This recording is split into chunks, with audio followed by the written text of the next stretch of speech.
G'day, fellas. How are you? My name's Darren Brooks. I've been getting your emails for quite some time, Peter, about joining these meetings. I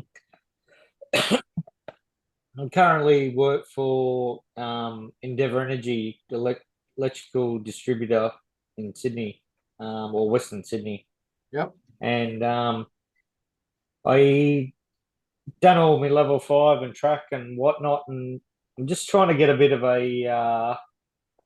And this is not why I'm on here. I've needed to do this for some time. Basically, just trying to start a bit of a side business, actually doing something for the right way with trees, apart from how we would normally do them with work. But it did probably just see my name pop up on the screen or whatnot. I just wanted to introduce myself. That was all. Welcome, Darren. Yeah, we're happy to discuss that. In fact, it's a good discussion topic for tonight is how you deal with that. Because I know there's another person on the line who's been working for a government department, who's just going out on his own. And I think that's hanging out the shingle is an interesting process. Niels, you're about to finish your diploma pretty soon. Is that right? About Yeah, in January, done. So it's full workload at the moment. Yeah. It was interesting. I was having some correspondence with an RTO this week, and I noted that for an 18-month course, it's anticipated that the student will spend 3.5 days a week doing their diploma. And I thought, yeah, I'm not so sure that that's a reality. I don't think anyone's got that time spare. I've lost you there. You still there, Niels? No, Niels has died. He'll come back. Oh wow. Yeah. So yeah, look, it's probably more like. You can't hear me? You got me now? Yeah. Oh, yeah. Don't know what happened then. Probably more like 4 hours for every day of training. Yeah, I really struggle with sitting down and doing little bits here and there. So I'll just work for myself anyway. So I'll take a day off and just sit down and study. Seems to work good, but one day a week would be ideal, but it normally doesn't happen. Yeah, maybe more like one day every second week, maybe. Yeah, that's what I figure. About 4 hours is probably about normal. And the other thing that's difficult, Niels and Darren, so you get to fill in on this as well, and you might be worthwhile starting recording, Peter, just so we have this down. What's that time? Yeah, 6:30. I am recording. Okay, great. So one of the things that it's important here is experience, and it's a difficult process. How do you get the experience? And as an organization, as an industry, we've not been really good at that. If you were going to go out and become a pilot, for example, you'd get flying time and you'd fly with other pilots. But as consultants, as tree managers, we're often isolated and we do things on our own. And that's makes it even harder. If I was doing every day, Niels, if you were working for me every day doing reports, you'd be building on those skills constantly. And totally. One of the students that did really well many years ago under me was a guy called Phil Whitten, and Phil was writing reports already for his boss, and he wanted to know what he was writing about, so he decided to go out and get himself a diploma. And because he was writing reports, every single month you could see this improvement in the process because he was adding new information, adding new knowledge, adding new skills, and he was probably doing, I don't know, 5 to 10 reports a week. Well, it doesn't take long before your report writing skills go up and your knowledge goes up because you're forced to sit down and say, well, it probably doesn't happen to Andrew, but it happens to me.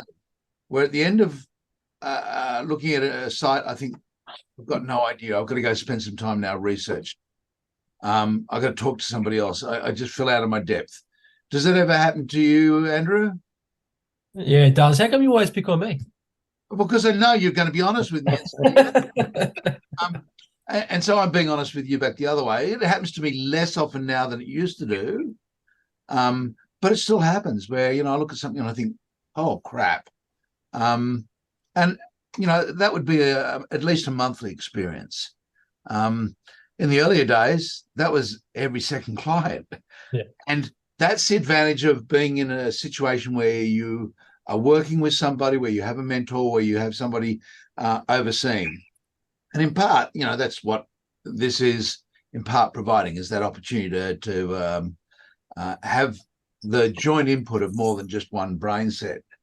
And so I think the situation, Darren, is starting with hanging out your shingle is where's your support group, because it's damn bloody lonely out there. 100%. So I look, I've been looking into this for a long time, and just getting off on the right foot, I suppose, is a start. It is a side thing at the moment. I'm still currently employed and won't be going anywhere from there at the moment. But just trying to, like what you're saying, trying to practice or hone skills that previously learnt, and actually, so basically, with work, we'll identify hazardous trees and whatnot. But you've got the common target being power lines as such. But now I've gone to let work know exactly what I'm doing and whatnot, and being honest and whatnot, which is good. I can't do any works that involve our contractors at work. Work time, work resources, so to speak. But just trying to bounce off a few people. Like I've been in I went through my time at Padstow with Louise and Dave, and I've been in regular contact with Louise especially, and just different ideas, and like I've already got all the templates written and whatnot, but just trying to jump off the cliff a little bit, so to speak. The first part in hanging out the shingle is having some way of people knowing who you are and how to contact you. Yeah. And that's about building contacts. So make sure you've got some form of electronic presence, a website, social media, whatever it might be.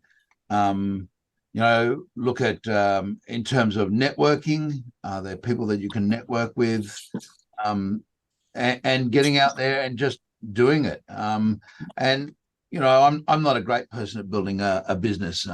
That's not my forte. That requires a reasonable amount of people skills, and that's not a skill set that I'm good at.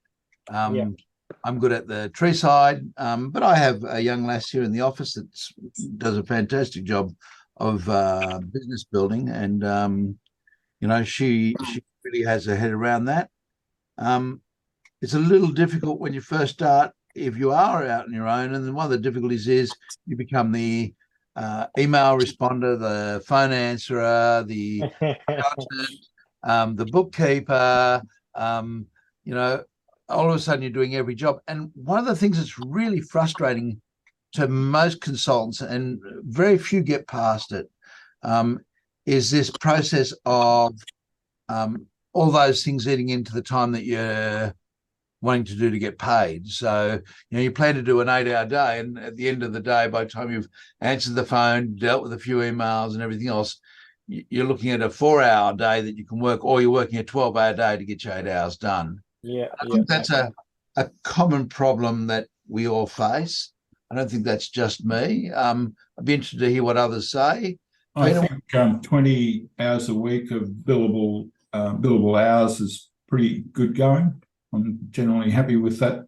Given that you've got to spend all that other time. And I do get a little bit more billable than that. That's because I've got somebody answering the phone, doing the accounting, all that sort of stuff. So that's probably the way I have to deal with it. Just because I answer the phone, someone calls me up, and they've got a tree problem. I'm usually pretty good at solving it over the phone, saying "Get lost, I don't want to see you." That's not really good for building a business. So the golden rule in this office is I'm not allowed to answer phones. But yes, in terms of doing it, I would say, Peter, much the same. That if you look at the combined time between Jessica and I, we probably get 40 hours of billable hours, maybe 45 billable hours in a week, and that's it. I know a friend of mine who I've worked with in Trees for a long time has just abandoned his consulting career. He did a diploma with an RTO that was a bit thin, and he's just found it's just too hard. He's just not getting the work that he's doing. He just doesn't have the skills to produce a reasonable product. And I think that getting a proper education, getting some proper knowledge to start with is really important.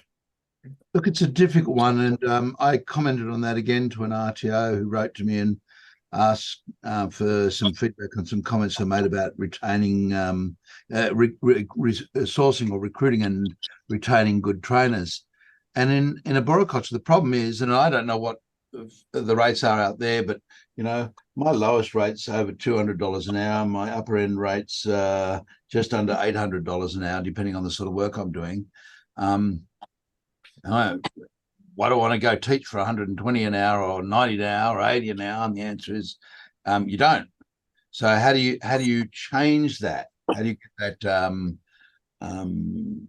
the process? And one of the secrets, I think, is understanding that if you're going to only bill out 20 hours a week, or if every hour you work, you're going to lose another hour doing some administrative process, building the website, working on the business, whatever it is, you really need to start off probably charging twice what you think you need to charge. And I remember seeing a really good business plan once from a lass who said, look, I'm going to charge out, I can't remember the exact figures, but it's about $80 an hour. And she said, I'm going to be doing $3,200 a week. That's $160,000 a year, and that's good income. Well, the reality is that's probably an $80,000 income, not $160,000 income, because you can't do that sort of billables. And so a smarter option would have been to do 20 hours billable at 160 or 10 hours billable at 320. And again, I think that's something to keep in mind if you're not very busy. Picking the upper end is a better end to be. Doing one job at $1,000 is better than doing 5 jobs at $200. I'm reminded of the exercise you did with my diploma, Mark, where you went through this process of costing a business, making a business plan, and looking at the rate that you would have to charge given all of the costs involved. I found that really useful. Yeah. And David, your comment that there are times where things are thin. It's always going to be the case. A diploma level course is about 1,200 hours to 2,400 hours of nominal. That's what they call standard 1. It sets out the sort of hours, and that's what I was saying at the beginning. If you're doing the diploma in 18 months, or 18 months is about 450 hours, you're about a third of the nominal hours. So there's an expectation for every hour that you are out there, you'll be doing 2 hours elsewhere. And so if you're not actively in the job, it is a hard process. I do have an offer that I will make, and I'll make open, and I've done it to everyone before. And that is, if you want to come and spend a day out in the field with me or a day in the office with me, that's fine. You just need to be confidential of my information, obviously. But in terms of getting the experience, sitting down, seeing what it's like, more than happy to do that. Most of what I'm doing at the moment is risk assessment, regrettably. But, we do the full range of things. So if there's something in particular, then just say, hey, when you're doing this, can someone let me know? And Jessica in the office again will generally organise that and say, hey, this is what Mark's up to. Do you want to join? And, you can follow a project from its beginning to its end. You can tell me why I'm wrong on things, what I need to do to improve. And you can learn from that, the same process. No, look, it's a two-way street. And I remember being out with a young guy who's now a council officer, who again probably feels much the same way, that he's not got the depth of experience and knowledge that he wants. That's, as I said, that's normal. It's certainly normal until you've done 20 or 30 years in the industry. And, you know, whilst I've been in the industry a fair time, I didn't really start consulting until, I'm going to say, probably the mid-90s was when I really started getting into consulting more often. I did a little bit prior to then, but it started to become more and more of my daily routine. And that's, again, goes back to your comment, Darren, as you build it up. So you start off with one client a week or one client a month, and then you have 2 clients a month. And next thing is you're sitting there every Saturday and Sunday working, thinking, I've got to give this up, which you do by quitting your other job and then going on. And there's one advantage of starting off on the charging what your time's really worth. And that is when the time comes to go out on your own, you're not struggling as much. It's very hard when you build clients at $50 an hour to go back to them and say, look, now I'm $150 an hour. It's really easy when you've been building clients at $200 an hour to continue on billing them at $200 an hour, if that makes any sense. Yeah, 100%. So basically, client contacts you, I'm willing to come and look at your trees or a tree for argument's sake. Advice is given and whatnot. So you obviously get paid to go out and look at the trees, yeah? I get, I'm just, as I said, I'm really finding my feet. That's you're getting paid. I'm getting paid for my advice. And one of the critical documents, and it's a hard document for most arborists to produce, I don't know why, and it's a thing called a service agreement or a fee agreement. Yep. Okay. What am I going to do? What are the rules of the game? And who here, just quick show of hands, who here played Monopoly when they were younger? I did. I've just got a brand new computer as like last Friday, and I'm lucky to have got onto here. But yes, I've got my hand up. So Monopoly is a game where there's rules, and then you change the rules. You say any money that goes into the jail goes into the center, and then you can go out, a number of variations. And what makes it an enjoyable game is you know what the rules are. When you're playing with somebody who plays by a different set of rules, it gets really difficult. So the service agreement or the fee agreement is setting out those rules of the game in advance. You know, what happens? You knock on the door and the person's not there. How do we deal with it? And so that is one of the documents that you need. And when you're doing a report, I think the next thing you need is a brief. Now, in my end of the world, the client will call up, they'll get a service agreement, they'll agree on a time, they'll get an email saying, hey, here's what we're going to be doing at that time. And we based on the discussion that they've had on the phone. So they've said, my tree, let me think of one today. My grey box is looking sick. I had a consultant out here about 18 months ago. It just isn't seeming to do any better. Can you come out and have a look? Now, it sounds horrible, but I go out and I look at it and I say, yeah, it's dead. No, it's not going to come back from where it is. There's one green branch that at best may have one column of live tissue up one side, but if I plant a new Corymbia or a new eucalyptus, I'll be there in 3 years' time. So almost no point keeping it. Now, I was there for 15 minutes, and let me just check. That was $3.85. I've still got to spend some time writing some notes. That'll take me another 10 or 15 minutes. And the reason I write notes, and we've discussed this before, is I have insurance and I never want to claim on it. So the notes are a record that communicates. I only looked at the one tree. This is what I saw. This is how I interpret it. So it's just a record keeping process. So I don't think consulting lends well to cash income, guys. If you're thinking of getting tree work that pays, I'm not saying that anyone here would ever take cash for tree work. If you're thinking going from tree work to consulting, there's going to be cash. It might be a cash. We just simply prohibit it. We don't allow it because we're going to have a record process. Just doesn't seem any point in me handling it. And I know exactly what I'm like. If you gave me $3.85 by cash, sometime before the end of the day, I'd have lost $100 somewhere and have no idea where. That and the fact that we don't bill the client until the job's finished. So, and that's just a rule that we have. We have rules that once we finish the job and we send you the report, you're going to pay. And we have another rule that says if you don't want to pay, that's going to hurt. I mean, you know, it doesn't say that if you don't pay, you're going to get hurt. It says, you know, we'll charge an account keeping fee, we'll charge interest, you know, we'll do all these bits and pieces, and you will end up paying a lot more if you don't pay, because I like to get paid for the work. I find if I don't, that really upsets me. That ruins the game for me. You know, it's like somebody landing on Mayfair and saying, I'm not going to pay you and I'm not giving you any of my properties, just tough luck. You know, oh, I'm not going to pay with you again. And so that's one.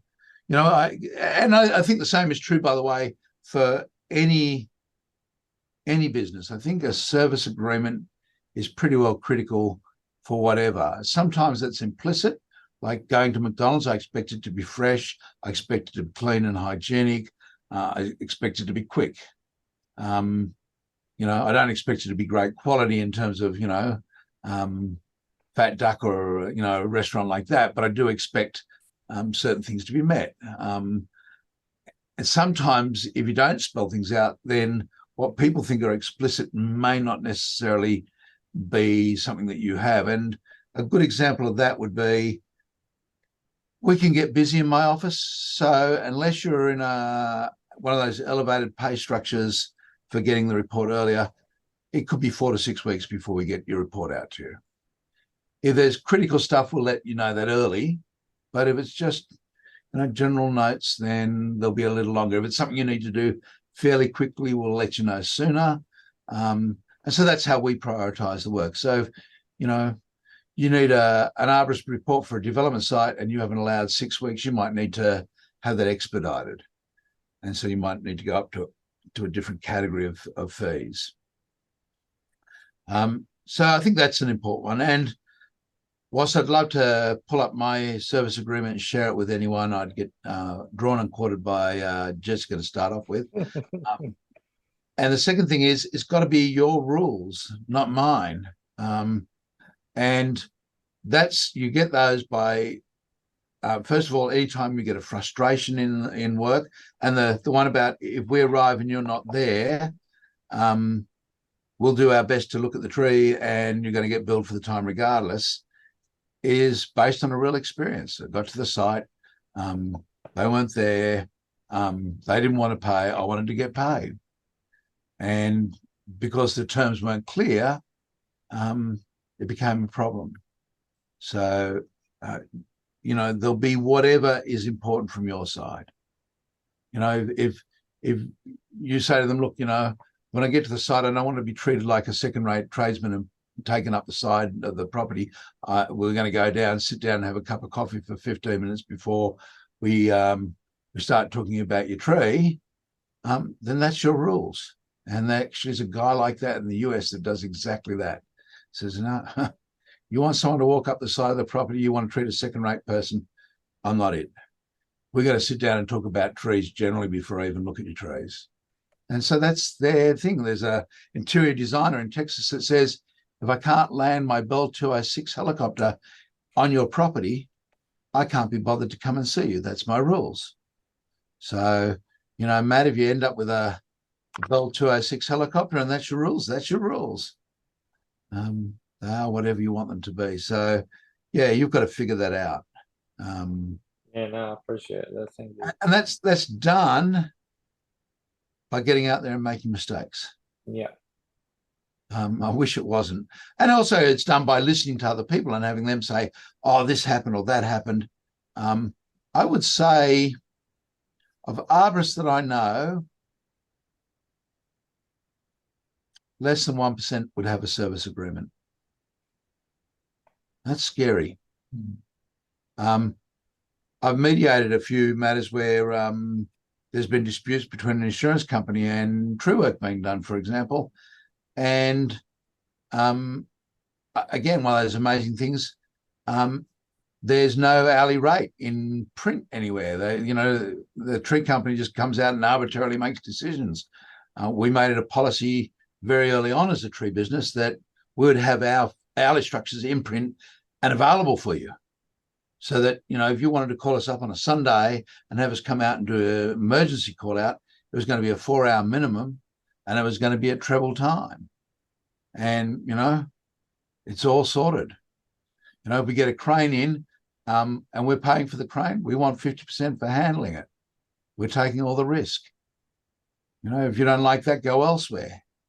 And I did cop a bit of crap over that at one stage from an insurance company. I won't mention GAO. But their response was, essentially, we don't like that. And we don't agree with that. And I said, the same deal goes if I buy back in those days, it was a VHS player. I might pay $1,200 for it, but I guarantee you that Jerry Harvey paid $600 for it. You don't turn around and say, I'm only going to pay you $600 because he only paid $600. You've got to pay me what I paid for it. And so it's the same process. You set the rules out. Happy with that? Mark, we've got a new participant here, Toby, who I believe has a question he'd like to discuss. Go for it. Hello. Hi, Toby. So I was just doing a transplant on a Kentia palm, and basically new to transplants per se, wondering whether it's best to find like a standard organic potting mix, put the tree into temporarily. So then if it goes to an alternative soil, say like a red dirt or something like that, would that be the best option, or to leave it in the soil that it's taken out of? Good question. It's to do with interfaces, and soil often does not behave the way that we think. For example, water travels uphill in a clay soil. We might not think it travels under a road quite easily in clay soils. Clay is small particles and water clings to it and water moves in it slowly, but it moves in any direction. So if you're taking it out of a red clay, the answer is you'd ideally put it back into a red clay. If you take it from a red clay and you put it into a potting mix, the problem is that the clay wants to hold the water and the potting mix doesn't. And so you can get this process of the clay soils wanting to hold on to it. So the perfect way to do it would be to heel it in. It doesn't have to be all the way in ground, but mound dirt up around the side of it of a similar texture. Put it on a similar texture, mound with a similar, or put it in ground. That would be the perfect way.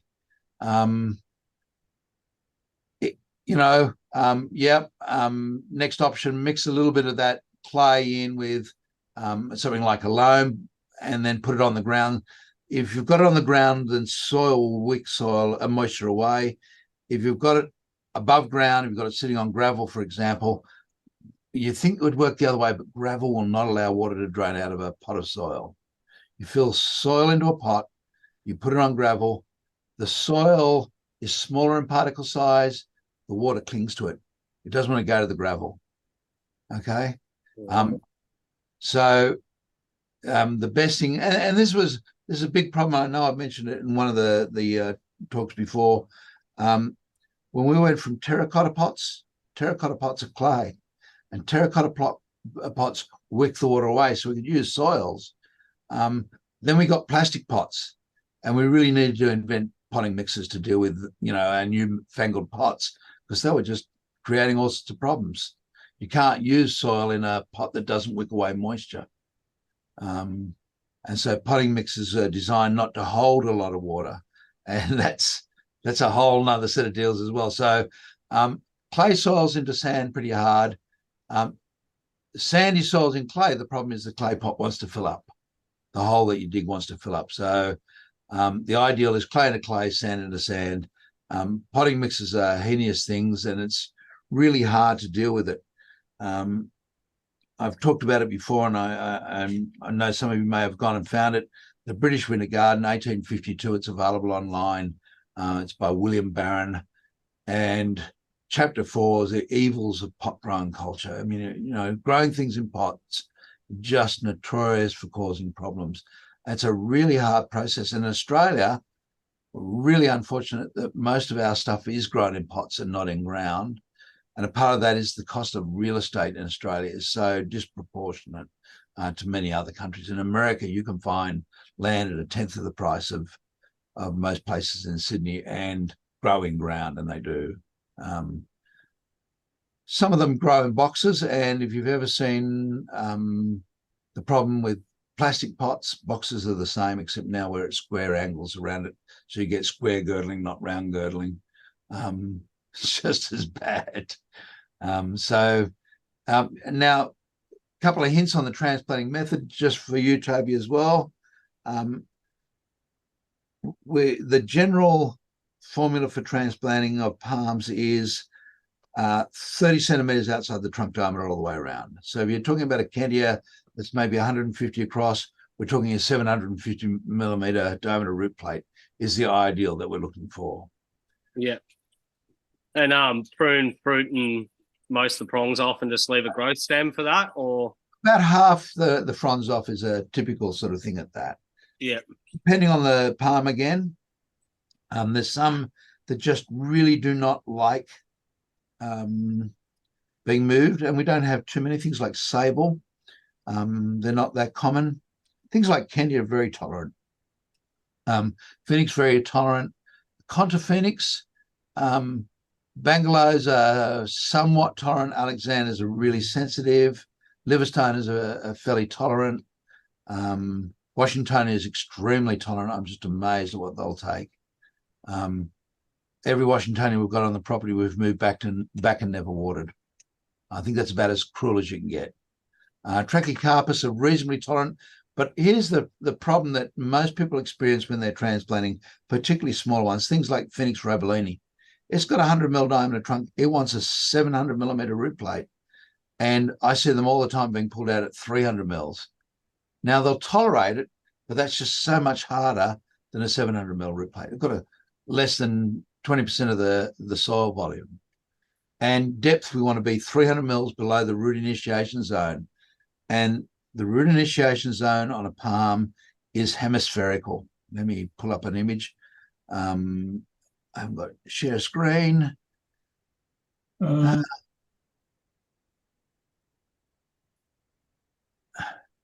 Yeah, I'm sharing, Peter. It's okay. I just hadn't started it up.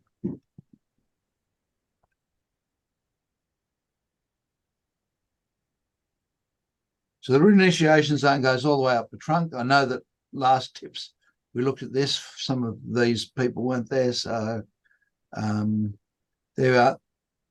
So the ideal spot to have planted this is about here. And this is the root initiation zone is separated out from the stem on this tree. So it's hemispherical. And one of the cultural problems that we have with palms is we plant them too shallow. And all of you at some stage or other will see the cocos palm sitting out of the ground with that hemispherical bit out of the ground. Okay, well, that's because it's been planted too shallow. They do want to be deeper. If you look at something like dates, and I had the pleasure of working in the Middle East for a while for the royal family, and you'd see a young date seed germinate, and it would pull the seed down. And what it was called a contractile root. The root pulls the stem down, and it wasn't uncommon to pull a seedling out that had pulled itself down 200-300 mils into the soil. So it really wants to be deep, not shallow. Does that make sense for everyone? Yep. So, and the other thing is the root initiation zone goes all the way up the stem on most species. So here's one out of Phoenix, and that's what, almost 2 meters up. It's producing roots. That's a Washingtonia in San Diego. Again, probably 1.5 meters up the trunk. You could put soil all the way up there. And that's why they grow. In fact, why do Phoenix canariensis? So let's see if I go Phoenix palm. I think Google's smart enough now to know what a Phoenix looks like. Not sure that it's quite got the algorithm right, but it's We'll see in a second. No, it hasn't got it right. That is not the way to print one, by the way, in case you haven't ever seen that before. I know, but there's always somebody out there that's not that bright. For those of you who don't know it, palms are quite happy to branch or try, get voltage stems. Very common in Phoenix robellini, Howia, and Dipsis lutescens. Nils, you said something, but I didn't get to hear you. I just told my partner that there are multi-trunked palm trees. Yeah, something like the Dura palm is known for its branching. But that's cool. I've never seen that. That's awesome. That's because you're not looking. Yeah. And that's really the process. And there's a variegated palm in the Canary Islands. There was one in the Central Coast, but they cut it down. That's the perfect thing, of course, to do when you have something that's unusual, is destroy it.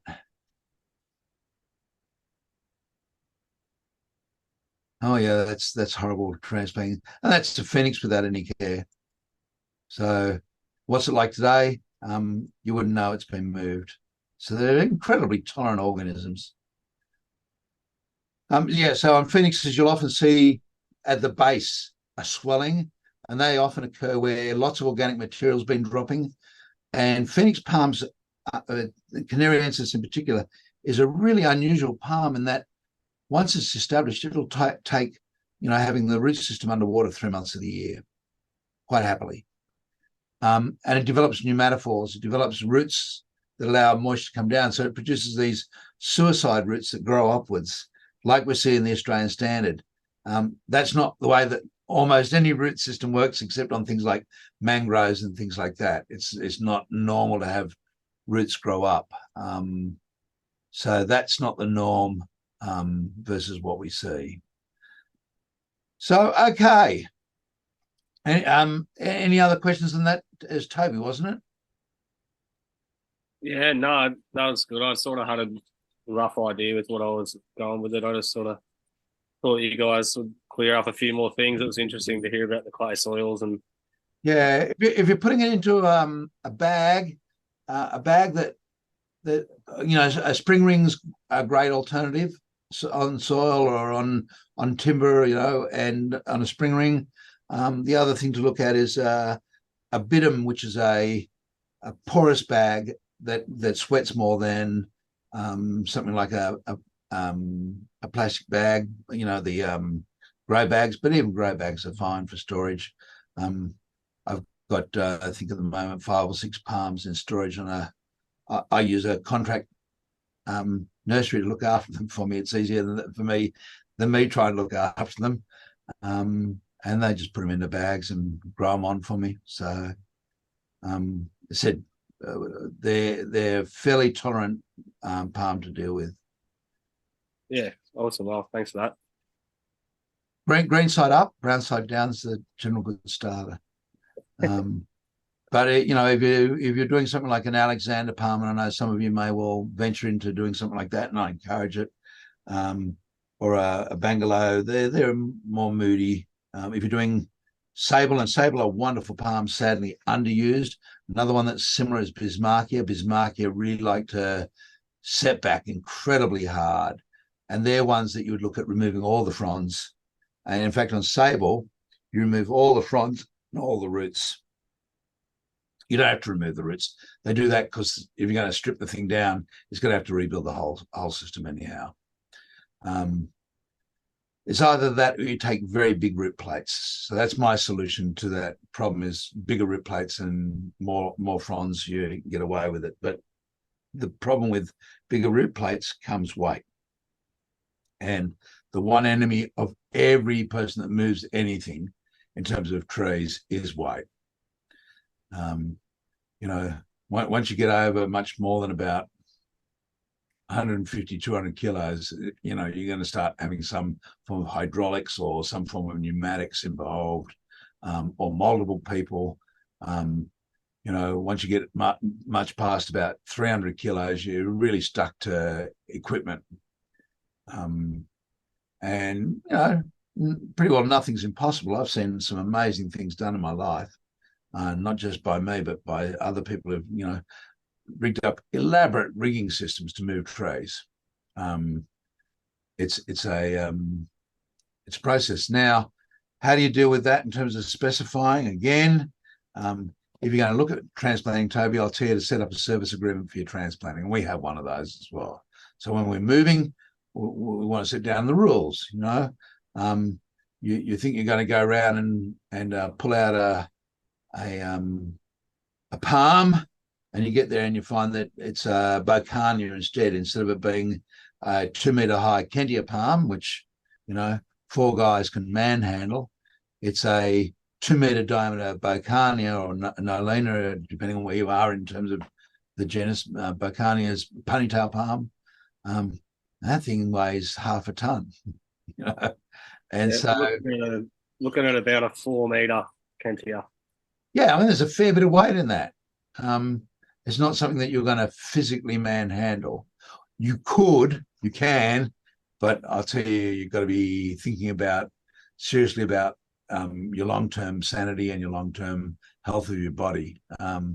You know, you can do things like engine hoists and all sorts of things like that, but generally by that stage, it's getting to be some form of hydraulic equipment or machine that you're going to use to help do it. Digging it out, you might dig it by hand, but lifting it's heavy.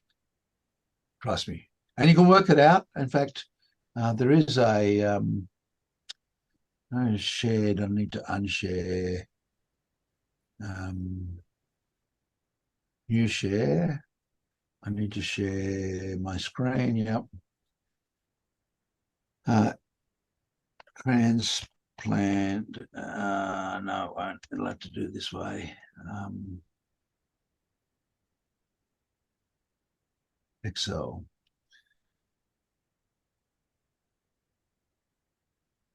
Transplant calculator. So, you know, we have an Excel spreadsheet that'll give you an idea of what sort of masses and weights you're looking at for all sorts of different combinations. Have it in imperial and metric. Imperial because the Americans are stupid. They still use inches and feet. We've just still got a screen about training there, Mark. Sorry? The Excel sheet hasn't come up. Oh, okay. Hang on. Stop sharing and share screen. Share. So this one here is for a tree, you know, for round root plate, 6 times trunk diameter and 60 centimeter root plate depth.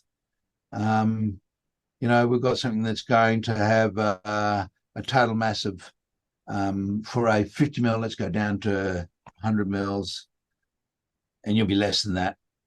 You know, 0.4 of a ton. That's still a fair bit, almost 0.5 of a ton. Fair bit of mass to be playing with.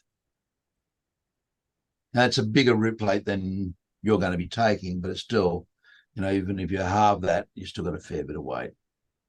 And in terms of figuring out the weight of the trunk, here's a great way to do it. Does everyone know how to figure out the weight of a branch when they're rigging it? Archimedes figured it out. He was a smart man. He was having a bath. What you do is you fill up a container and put it inside an empty container, like a bucket inside a bin. And you take a bit of the timber that you want to use, or the palm, you know, any bit of palm. Cocos palm is about the same weight as Kenya palm per cubic volume. You put it into the bucket and it'll displace the amount of water. So in this case, it might displace, say, for example, 2 liters of water. Well, 2 liters of water weighs 2 kilograms. You weigh the palm sample and it weighs 3 kilograms, and you know you've got a bulk density of 1.5 times that of water, or 1.5 tons per cubic meter. And so you can work out your weight. When it comes to your fronds on a palm, the length of the frond, if it's got a full head, is about the same as the trunk. So we talk about a Phoenix palm that's got a 4 meter trunk and 4 meters of fronds, assuming it hasn't been pruned, it's got a full head. It will have equivalent of about another 4 meters of trunk thickness. So it's about an 8 meter trunk equivalent. Okay. So there's almost as much mass in all those fronds being pushed up and tied up as there is in the trunk itself. Does that help? So you can go out and calculate, and again, they're rough figures to give you a good guidance. Typically, we'd say that green palms probably somewhere close to 1.5 tonne a cubic metre, and that'll give you a margin of safety. It's always better to overestimate your weights and have a little bit more grunt and power than you need than underestimate your weights and find yourself in a situation where you're in a bind. Any other questions?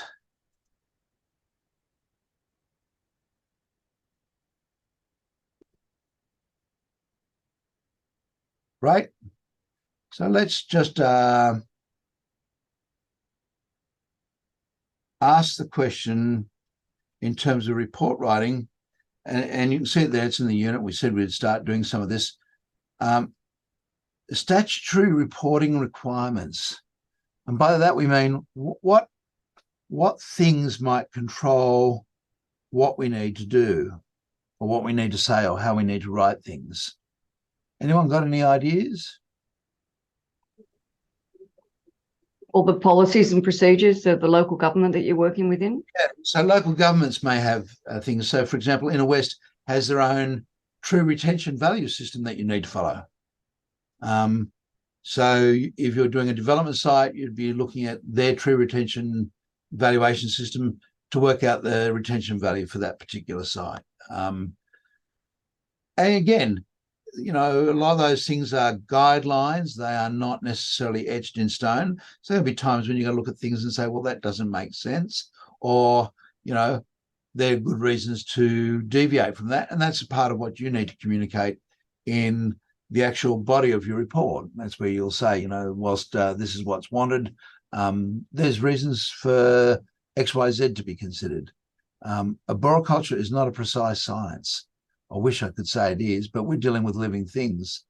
And I can assure you living things are not perfectly predictable. Otherwise, we wouldn't have had people, for example, dying from the COVID vaccine. No, for most people, it didn't affect them. Some it does. So there's going to be a fair range of variables. And as arborists, we're a fairly cautious bunch. Who would agree with that? More worried about being wrong, more worried about failure. So we like lots of cushioning around us. We like not to push limits so much because it feels good.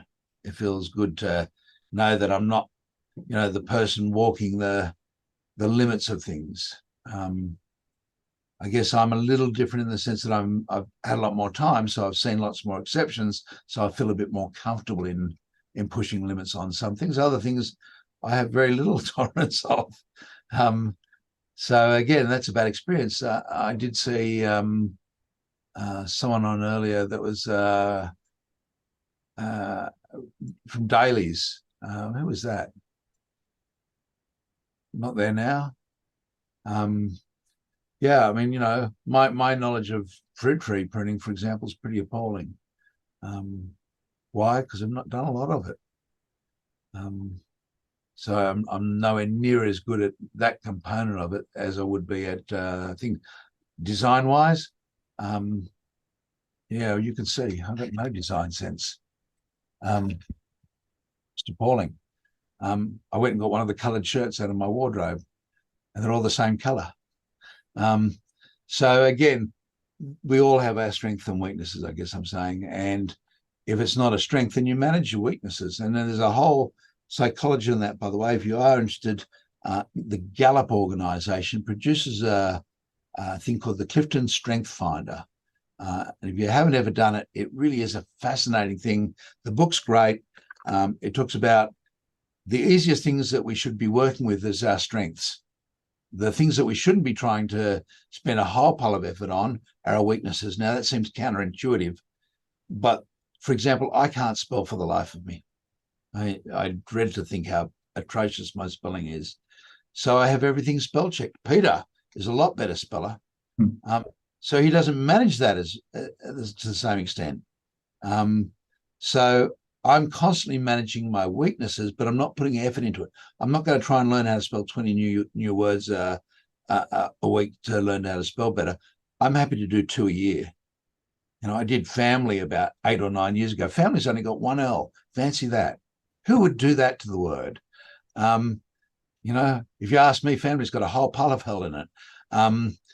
But it's about understanding your strengths. And so he looks at in the process, and it's run by the Gallup organization. And, you know, they're using, again, these things called large number data sets where they look at huge numbers to say what makes particular people strong and weak. And then when I was 42, I paid an organization to figure out what my strengths were, figure out what I should be doing occupationally based on those strengths. And then one of the things that I struggled with and I've said this to lots before, the things I struggle with as an arborist, as a consulting arborist. Consulting works well with my brain. My brain sees things differently, and it just, you know, it's obvious. I was saying earlier on, I had a young council arborist come out with me, walked into the backyard, and I said, oh, it's sublethal poisoning with glyphosate. And he said, how could you even know that? And I said, I see it, and I've seen it, and it just, the picture works for me. And that's the problem. As I said on the phone, someone can talk to me, and I'm as horrible as saying, so you've got a lemon set of gum. They say, how do you know? And you say, well, you've just given me a whole pile of description that paints a picture for me that's different than my wife, who's got hazel eyes and she's going to get kidnapped and I'm never going to know who she is. I don't see people that way. I see trees that way. But one of the things that the consultant that I paid said was, well, you know, you'd be good at agricultural or horticultural consulting. And I said, oh, great, I can do that. Diagnostics, yep, right down, happy to do that. And I was already doing it. I realized I needed to do more of it. But I hated it. And the thing that I hated most was report writing. Absolutely loathed it. I'm not good at English, not good at spelling, find it difficult communicating with people. And so the one secret for me and the strength managing, Andrew, is I see the systems and the patterns. So I just started to say, well, how can I incorporate that into a template or into a template clause or a template concept, or, you know, something that I can reuse and reutilize? And I'm constantly doing it. So I know there was that comment earlier on by Darren who said, you know, he's got his templates. Darren, I wouldn't have a year where I don't make at least 50 changes to my templates. It's constant, because I'm constantly getting feedback. I'm constantly looking at how do I communicate better. So to give you an idea, I'm doing school risk assessments. I include a photograph of the tree, and I realize that arborists look at the photograph. And so now I include my recommendations with the photograph. So, you know, this is a Eucalyptus teraticornis, and it's got a dead branch greater than 10 centimeters in diameter. Remove dead branches as part of routine tree maintenance. And so it's there in the image because for some readers, that's where it's all done. And I know I joke about it, and yeah, if I'm irreverent, I apologize, but, you know, that's Playboy, isn't it? There's pictures in there for those that want pictures. There's stories in there when there's those that want stories. There's really deep, intelligent stuff for those that want deep and intelligent stuff. One of my favorite risk experts, Mark Stewart, there's one of his claims to fame is to be published in Playboy as a serious author. He's a very accomplished scientific author, but he thought that Playboy is a great place, again, from a communication perspective. So we need to constantly look at that. And so I struggle with how to communicate so many things in arboriculture at a broad level. People misunderstand you when I say, and there would be a good example, the tree's got a dead branch, remove as a part of routine maintenance. I can't say that. I know that now, because if I say remove as a part of routine maintenance, the tree may get removed. You'd think, how could anyone be so stupid? But they can be. So yes, there's one statutory requirement, Vicky, is what the people want. There's some statutory requirements. Other than that, one of them is the legal statutory requirements. And as an expert, we have a whole code of conduct that we need to comply with. So we're writing something for a court. We need to be familiar with what the code of conduct says, but essentially it says, be an expert, behave impartially, work cooperatively with others in the thing. Tell the court what assumptions you're making. I find that so hard because the assumption bit all happens in my head. And so I now have a template that makes me more focused on answering that question. Based on what assumption are you making this statement? And so that helps me think about what their needs are. And, you know, it's not that they're trying to be difficult. They just want to understand the reasoning, the rationale behind what you're saying. And some of that rationale is not based in pure science. That's hard to believe. A whole pile of it's based on, for example, my experience or my extrapolation of the facts or my interpretation of the information. You know, we think that we're out there being objective, but we're not. And I know I've looked at it. I'm pretty sure we've looked at it as a group. Is the grey square and the illusion of perception. You know, we see the world and we say, yes, I'm seeing it perfectly. And if you want to have a good example of that, another one is people that are colorblind. They're seeing differences. They just don't see what you and I see. And yet their reality is an absolute reality from their mind. So as arborists, when we're communicating with others, it's important that we do that process. Now, the challenge of that is, in a legal report, when I'm getting paid a fortune, I'm happy to spend all the time in the world. But for a domestic consult, when I might only come out with $300 or $400, I don't want to spend 4 hours writing a report that I could do in 15 minutes. And so there's that balancing act in that process as well. You know, my view is trees should be fun. People that own trees should enjoy owning them. And where that's possible, that means some degree of brevity.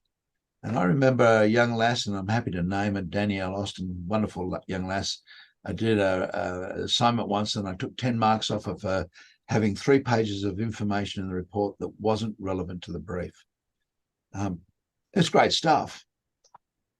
I didn't agree with it, but it's still great stuff. But the point was it wasn't needed. And if that took her an hour and a half to write, somebody had to pay for that. And the question is, who's going to pay for that? One of my favorite poor reports, and I won't put it up, but you can go find it. It's there on the net somewhere.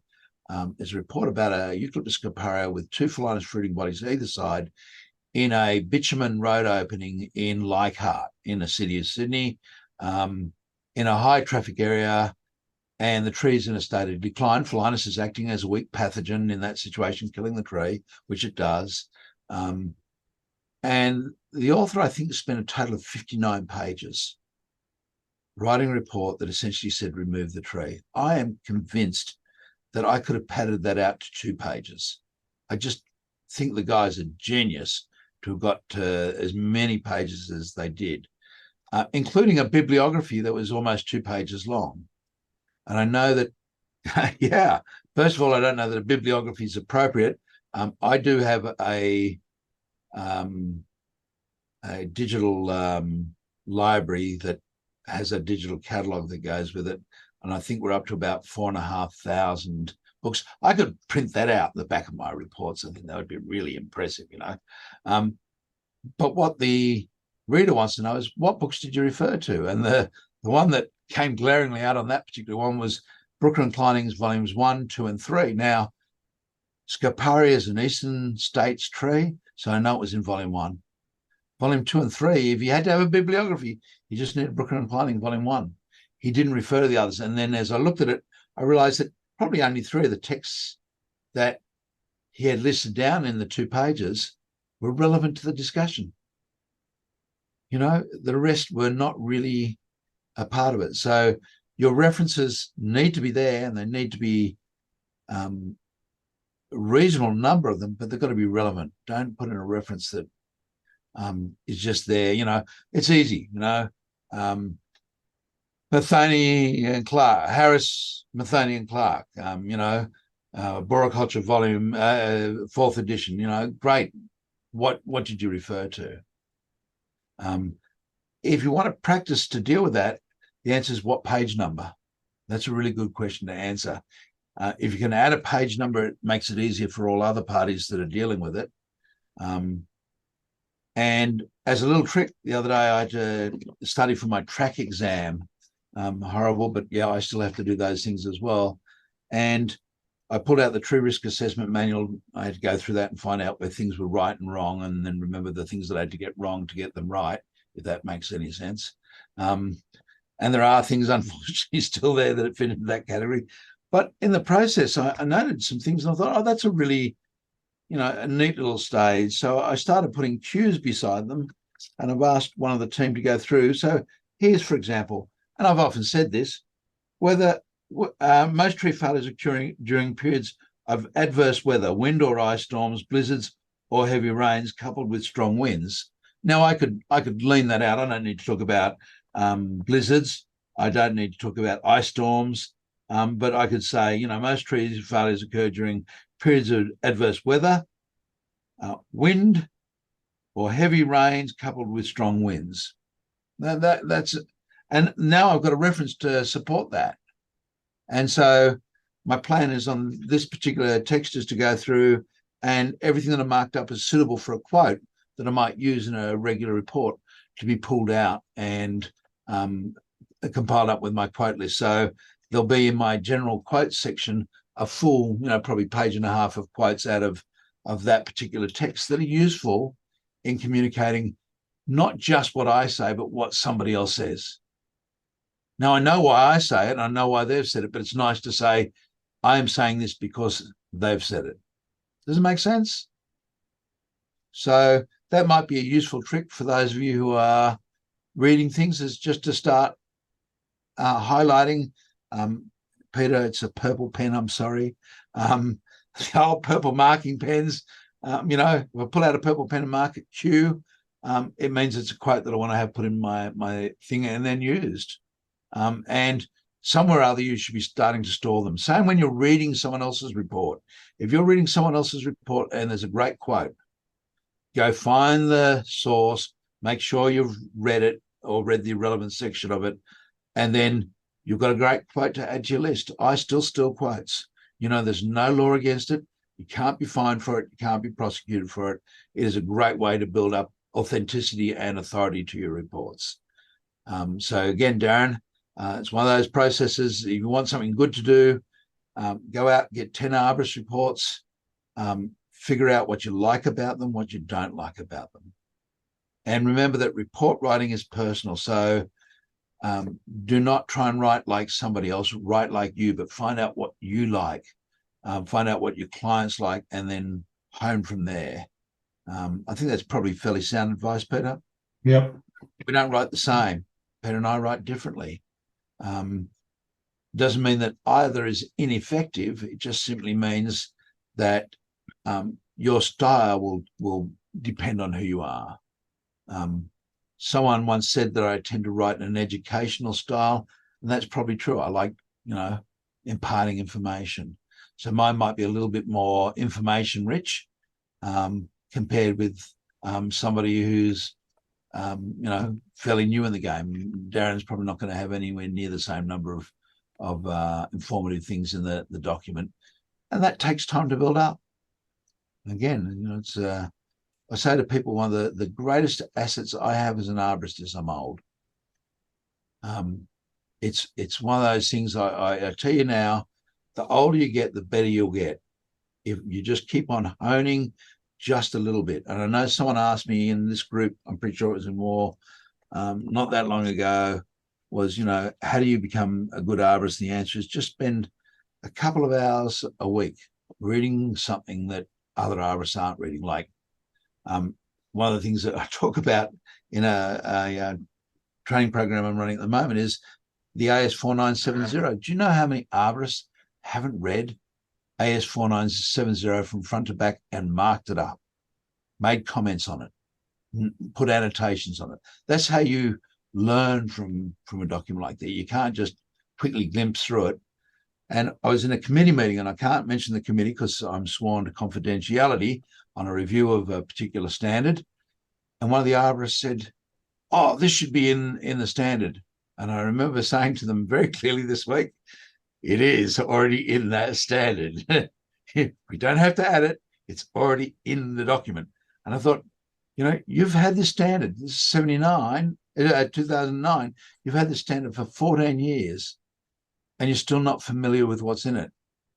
That's pretty amazing when you think about it. So you don't have to worry about being the best. There's an old story about Africa. I think I've told it before. I apologize if I have, but every morning in Africa, a gazelle gets up and it's got to outrun the fastest lion, otherwise it's going to become dinner. And every morning in Africa, a lion gets up and it's got to outrun the slowest gazelle, otherwise it's going to starve. And the moral of the story is when you get up in the morning, you need to be running. If you want to get ahead, you've got to do that bit extra to compare. Well, and being here is a part of that process. Listening to this, I had a young lass call the office the other day, and she said, "I don't come along, but I listen to it in my car when I'm driving around." You understand that, David, you started a little bit behind me, so you're going to take longer. Andrew, by the time you're my age, you'll know more than me, and that's fine. That's great.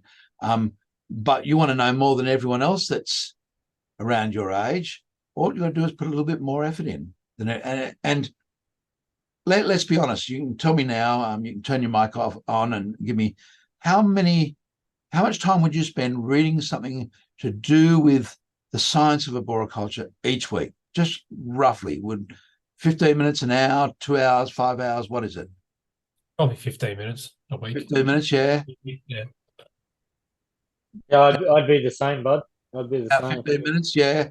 Every now- I've been getting an email to get invited to these things for the last 18 months, I think, and yeah, I finally got to meet everyone. Yeah. Derek, Peter, Mark. Yeah, probably 15 minutes to half an hour at the most. Now, yeah, a little bit more. You made me work last week hard, you rat bag. Hopefully you've gone and done some more reading to try and prove me wrong. Mark? Yeah, sorry, I'm eating dinner, so my camera and mic's off. Yeah, lucky to be half hour a week. Yeah. Out of work hours to be reading something, yeah. During work hours, there's plenty to read. Okay, well, that's good. It's a great time to do that work in the sense of, if I'm writing a report and I'm trying to find some information that's supportive, I can sometimes spend 3 or 4 hours researching a topic. But I would probably spend 2 hours or more reading papers. If I haven't read 3 or 4 papers in a week, that's pretty unusual. A few years ago, it was books. I tried to do a quick skim read of an arboricultural or science or a related science type book about every week. And, in 3 or 4 hours, you can pretty well skim read most books. So I'm not getting everything, but I'm getting enough to at least get a broad brushstroke again. There's so much stuff on arboriculture that's just horrendous. So yes, that's where we go. Any other questions? I think we've covered everything, Peter. Yep. Hey, Mark, I wanted to ask as well, have you got any tips on, like, I'm trying to find reports to read online and stuff, and all I do is, you type risk assessment report and PDF in Google and you see what comes up. But you normally get all the big, like really big projects and that sort of stuff. You never really get the 1 tree or the 2 trees or the little school or that sort of stuff. Come out and spend a day with me, Nils. Aren't you based in Sydney? No, I'm in Melbourne, but that's all right. I'll come up for a day with you. No problem. Melbourne Cup Day. You guys don't work down there, and I do. Stuff the bloody horses. I work all the time. Look, network with other arborists. Yeah, I agree with you. The more simple documents aren't there, but again, you're only looking for concepts. So a typical. Let me just pull up a file. Report resources. No, actually, I'll do it quicker through Word. So, you know, I've got very simple things in a risk report one tree. I might have something that, where are we? Factors, no visual indicators or other factors were present suggest that further testing or assessment is required. As such, there's no reason to believe the tree poses an unacceptable risk of harm, or the risk of harm associated with the tree is anything different than that of the average tree in the urban environment. I've got what that is. That's out of the Health and Safety Executive. I've got a little 3-pager that I add on to a domestic client's risk assessment. And the only reason I add it in there is because I've got to educate. So 2 pages, risk from trees, and it gives them those comparisons. So I say, look, this is where trees fall. And, you know, inside your house, 1 in 189 million. Boy, you know, why would you bother? Accidental tree or tree part failure, 1 in 5 million. And here we are at beds, 1 in 420,000. I just don't know I can go to sleep tonight. Asthma is 1 in 60,000. Driving is 1 in 20,000. These are all mortality rates, not injury rates. And melanoma 1 in 13,500. And, you know, I put it in there so people can understand that. And you find it almost nothing that's more than 5 years old. It's really only 5 years and less. We're now starting to say, hey, there are health benefits for trees, and the health benefit is substantial.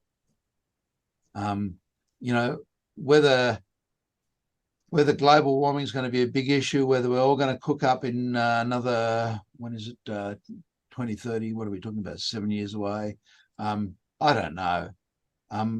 But regardless, we need more trees. And I think I mentioned before, a guy called Tepper worked out somewhere around about the point where we get the most health benefits, the most amenity benefits with the least amount of trees is about 1/3 of the canopy cover that we had. And he worked that out. His name was Tepper, and it was 1898, if I remember. He wrote that. And we're doing a really good job of working towards 30%. I'm in Blacktown Council. We're at 17% and going backwards. I'm in Shanes Park, and we're at 6% and staying stable at the moment. Thank goodness for that. You know, this Shanes Park's not fit for a dog. Literally, you know, it's nowhere to cock its leg. Okay, guys, I'll catch you all in a month's time.